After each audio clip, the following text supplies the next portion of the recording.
Bienvenue à tous pour cet nouvel épisode des Chroniques Melsion pour l'entrepreneur. Tous les vendredis matins à 10h30, nous vous proposons deux chroniques qui ont, d'après nous, un objet d'intérêt pour l'entrepreneur. Souvenez-vous que cette semaine, nous avons vécu ce moment agréable qui est eh bien, le moment où les Nobel sont annoncés et notamment le prix d'économie euh, qui n'est pas véritablement un prix Nobel mais qu'on considère quand même comme un prix Nobel. Et donc, c'est aujourd'hui sur une forme de questionnement que je vous emmène parce que le Nobel d'économie il parle de prospérité. Et il parle de prospérité des nations. Et moi, je vais m'intéresser à voir en quoi ça peut nous impacter, nous les entrepreneurs. Donc, on va d'abord regarder ce que disent les auteurs. On va regarder comment ça pourrait s'appliquer aux entrepreneurs. Et puis, on va regarder si ça nous mène vers une nouvelle vision du couple risque-opportunité. Et là, on commence à voir la résonance avec la chronique précédente de Mika que vous pourrez retrouver également sur la chaîne YouTube et qui est diffusée en live ce vendredi matin. Alors, vous avez peut-être vu dans les journaux, ça c'est l'article des Échos, donc l'annonce que le prix 2024 en sciences économiques en mémoire d'Alfred Nobel a été attribué à des chercheurs qui ont montré le rôle central des institutions dans l'économie et la croissance. Alors on se dit, ah là là, oui, encore un de une de ces recherches qui cherche à comprendre pour comment la société s'organise.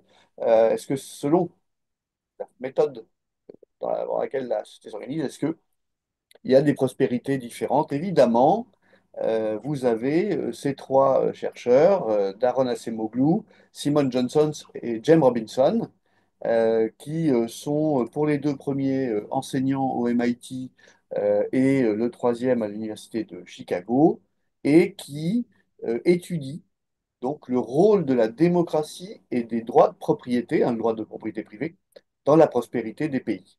Alors, on va dire, c'est quand même des choses qui sont connues depuis longtemps. On a fait un lien dans la théorie libérale entre le droit de propriété privée et le fait que ce qu'on appelle les entrepreneurs à l'époque, au XVIIIe siècle, sont ceux, ou peut-être XIXe, sont ceux qui vont avoir envie de développer leur propriété privée. Bon, eh bien, non, c'est plus subtil que ça, parce que eux, ils vont s'intéresser à la période de la colonisation par les Européens.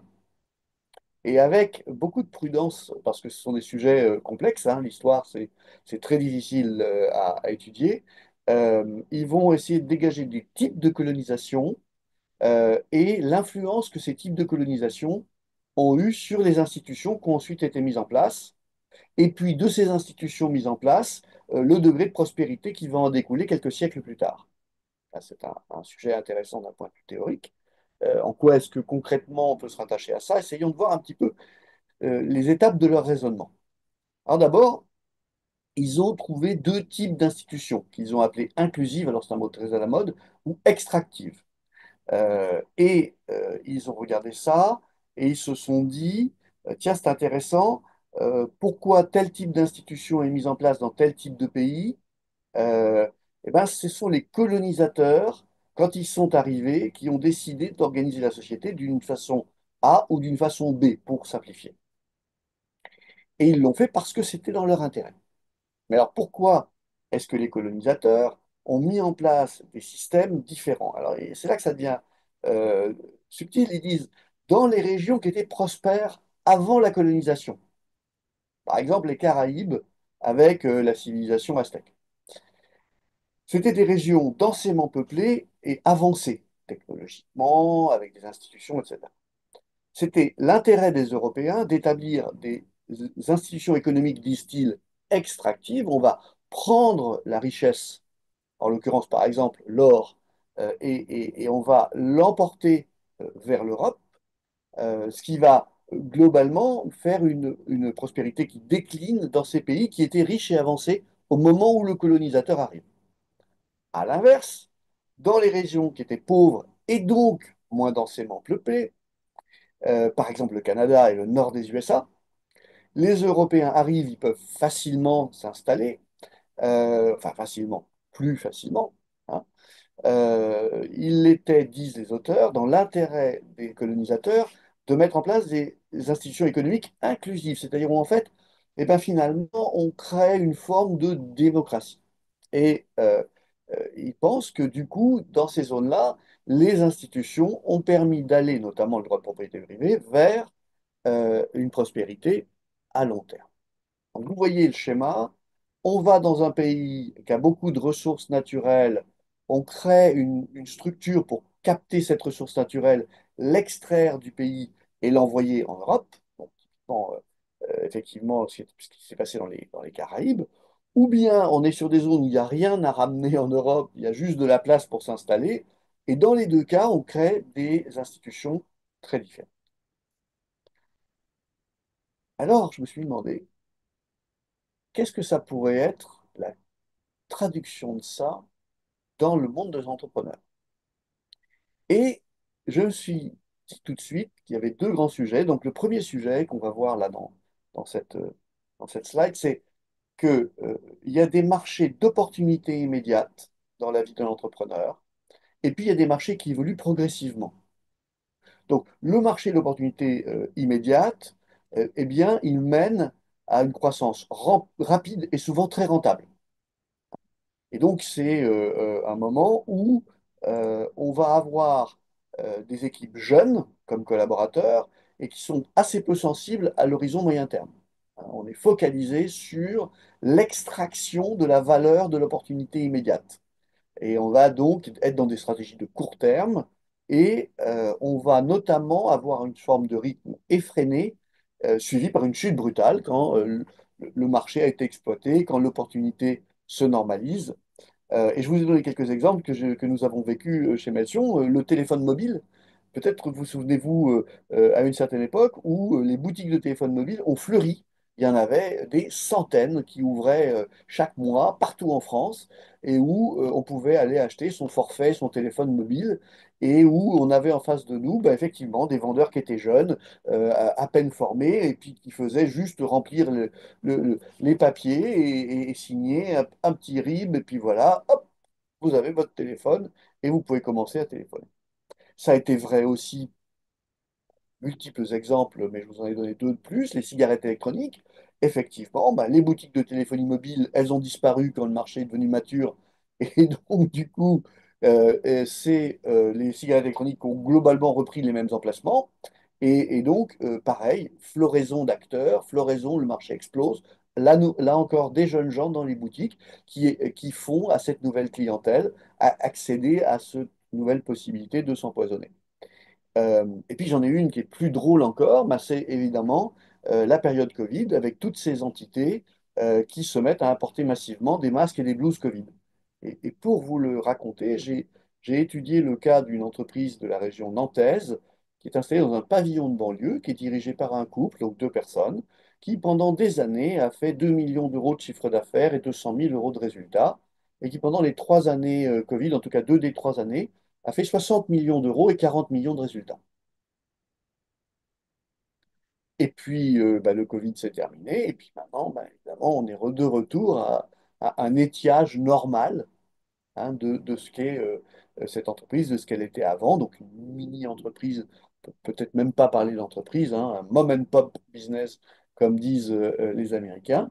Et ils ne sont pas les seuls. Celui-là, j'ai eu la chance de m'y intéresser. Mais on est là sur des opportunités massives, il faut les saisir au moment où elles passent, on oublie à peu près toutes les règles de prudence et bien entendu, on ne se préoccupe pas vraiment du lendemain, on est là pour extraire l'or du marché immédiat. Donc voilà, ça m'a premier réflexe, hein, entre les pays qui étaient riches à l'époque où le colonisateur arrive et les pays qui étaient pauvres, eh ben, je vois une forme de peut-être de correspondance entre les marchés d'opportunités immédiates et les marchés dans lesquels on va grandir beaucoup plus lentement et où on n'appliquera pas les mêmes stratégies. Et notamment sur les aspects de culture d'entreprise et de collaborateurs. Ce que je vais donc essayer de donner maintenant, c'est ma deuxième idée, c'est que la culture managériale, donc ce qu'on pourrait appeler la démocratie dans les aspects de colonisation, alors la démocratie relative, hein, mais quand même par rapport à la comparaison d'autres zones, eh bien, c'est un peu la même chose. C'est-à-dire que lorsqu'on est dans une lutte à court terme, dans un rush vers un marché à prendre très rapidement, bon, eh bien, la brutalité peut fonctionner. On recrute à tour de bras, on licencie aussi vite, on ne conserve que les meilleurs vendeurs qui atteignent leurs objectifs, on leur donne d'énormes commissions sur les ventes et on espère comme ça qu'ils vont rester encore un mois ou deux ou trois à travailler dans l'entreprise et s'ils s'en vont de toute façon, on les remplacera rapidement. Évidemment, pas vraiment de place pour de la culture d'entreprise dans un contexte comme celui-là. À l'inverse, si on vise ou si on est sur un marché qui va grandir peut-être de 5, 10, 15% par an et dans lequel on va devoir finalement vivre pendant une décennie, deux ou trois, évidemment, un des points clés, c'est la capacité des collaborateurs à accepter de s'engager durablement. Et donc, ce facteur clé de succès, eh bien, il implique que les gens aient envie de rester, de s'adapter, qu'ils soient bien dans votre entreprise.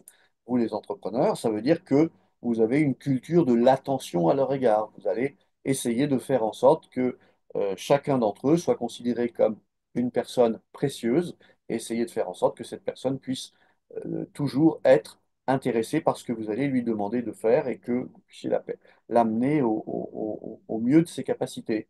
Donc on est là dans une notion plus proche de celle des small giants et de la culture de Nixario, par exemple, pour faire référence à des chroniques plus anciennes.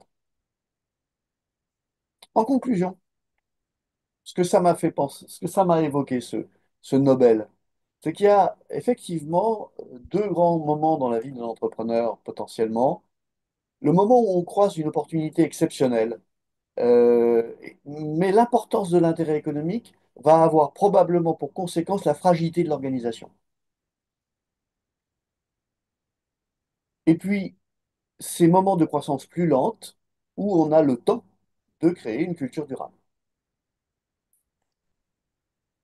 C'est donc néanmoins un vrai challenge dans le troisième cas, celui qui n'est pas visé encore par le Nobel d'économie, mais je suis candidat pour l'année prochaine ou celui d'une dizaine d'années, enfin il faudrait faire la recherche quand même, hein. C'est que comment on fait quand l'entreprise est en hypercroissance, mais qu'elle est durablement installée sur son marché. Autrement dit, quand on a à la fois la problématique d'une entreprise, par exemple, qui double de taille tous les ans, vous savez que nous, chez Melsion, on en a rencontré une tous les 5 ans, et donc au bout de 30 ans, ça fait 6. Et donc, on fait partie des équipes qui en ont vu le plus de près, hein, dedans, puisqu'elles sont très très rares, ces entreprises en hypercroissance. Euh, et néanmoins, celles qui vont réussir, c'est celles qui vont réussir à créer une culture qui va être différenciante des autres entreprises. On peut penser à Google, on peut penser à Apple. Et donc cette culture d'entreprise dans laquelle les gens vont éventuellement se sentir bien, pas tout le monde, mais ceux qui s'y sentiront bien, y resteront durablement. Eh bien, c'est sur cette note optimiste que je termine cette chronique et que je soumets à votre sagacité cette ambitieuse corrélation entre le prix Nobel la colonisation et l'entrepreneuriat. Merci Patrick. Alors effectivement, il y a un vrai sujet qui est ce que la facilité ou ce que la... Alors ça rejoint très clairement le sujet précédent, puisqu'en fait, pour Nassim Taleb, ce qui fait l'antifragilité, c'est le fait qu'on était soumis au stress très tôt.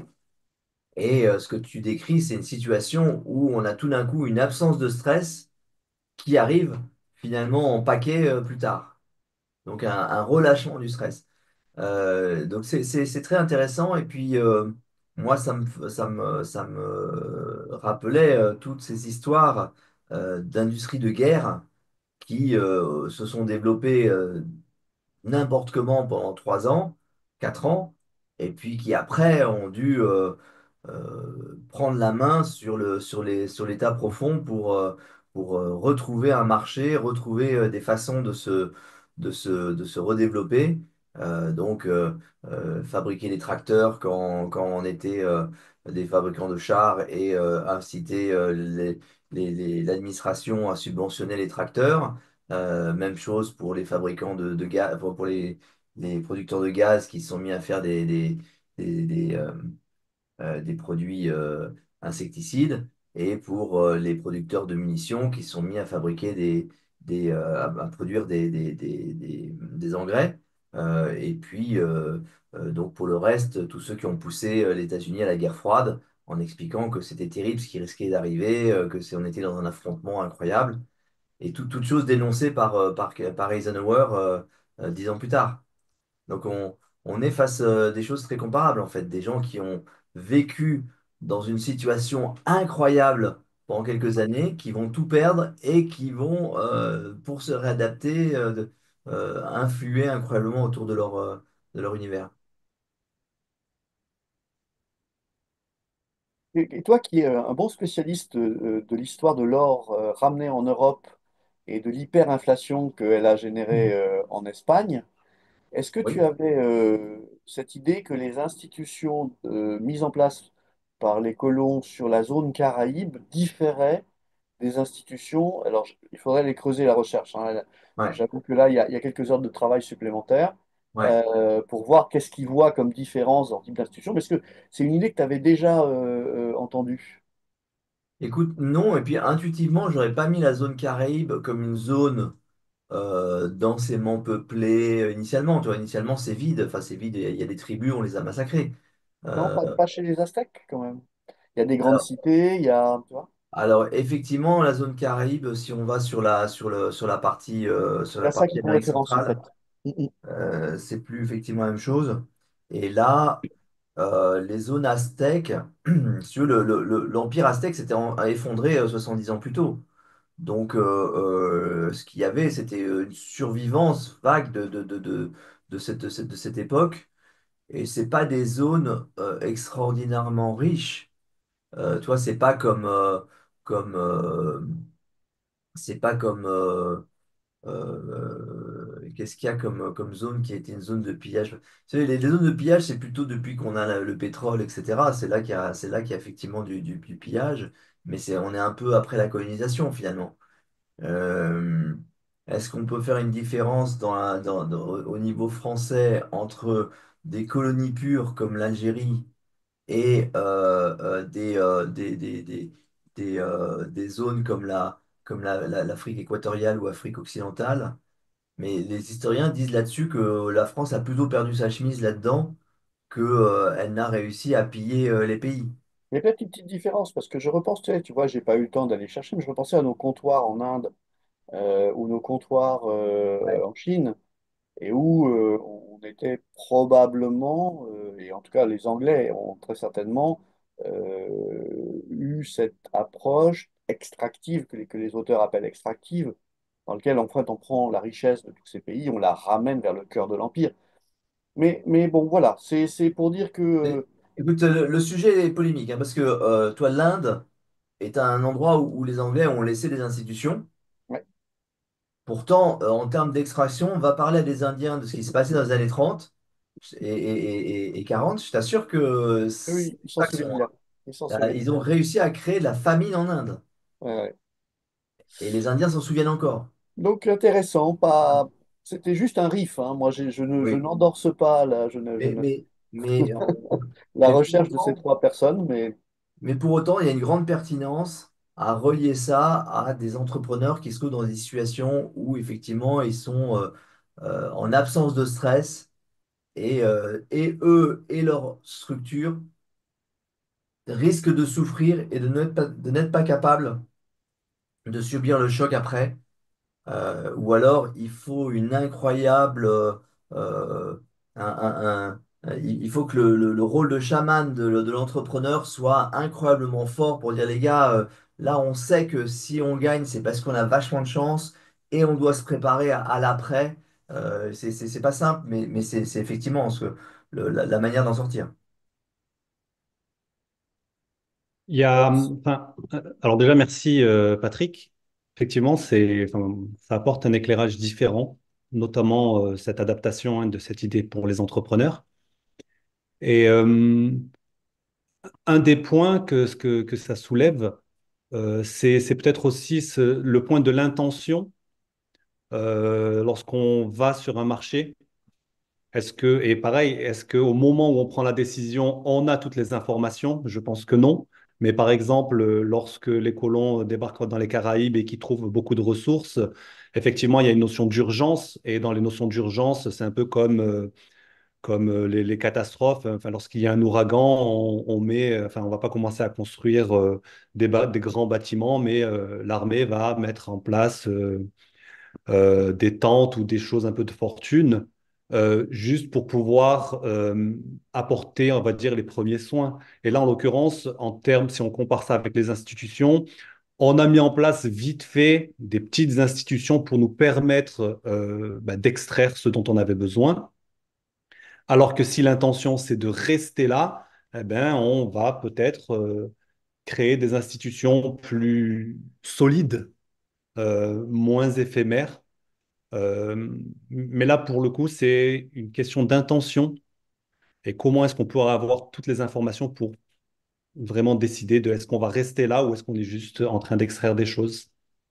Alors, c'est intéressant parce que d'abord, ça résonne beaucoup avec ta chronique de tout à l'heure, puisqu'on parle de durabilité.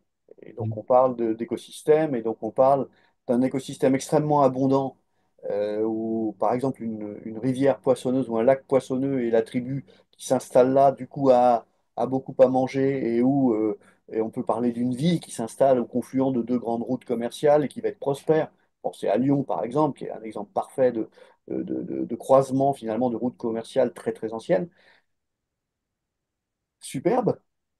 Donc, on en profite. Donc c'est facile.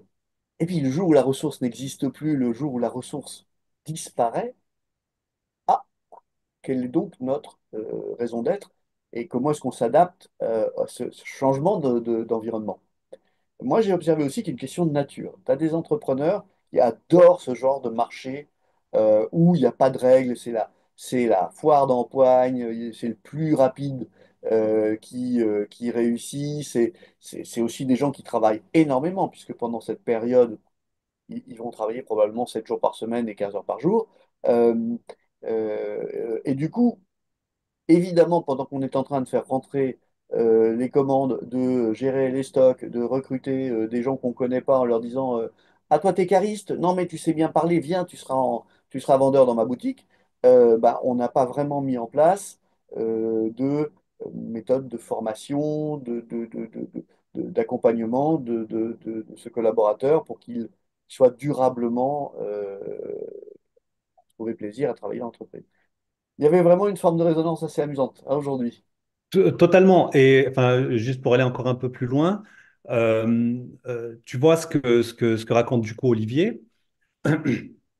Et c'était vraiment ça sa conclusion, c'est que les principes dans ce que lui il observe, c'est que, je le rappelle, hein, c'est ce que je disais dans la chronique, c'est lorsqu'il y a abondance de ressources, eh ben, il y a compétition. Et c'est assez contre-intuitif parce qu'on peut se dire abondance, donc il y en a pour tout le monde, on coopère, quoi. Pas du tout. Abondance de ressources, compétition. Et donc là, par rapport à ta chronique, dans les Caraïbes, abondance de ressources, compétition, voire même guerre. Si on peut appeler ça comme ça. Et quand ils arrivent dans le nord, donc nord-américain, pas de ressources, galère, coopération. Ouais, c'est pas bête. C'est une belle, jolie façon de le voir, bien sûr, bien sûr, bien sûr. Ça, Ça résonne, ça résonne. absolument. Ok, merci à toutes et à tous pour ce bon moment passé ensemble et au plaisir de vous retrouver la semaine prochaine avec deux nouvelles chroniques, vendredi à 10h30 sur la chaîne YouTube en direct. Et puis toujours ces 450 moments qu'on a fait pour vous préparer un peu mieux à cette dure condition d'entrepreneur. Et on est ravis d'en parler avec vous sur LinkedIn régulièrement.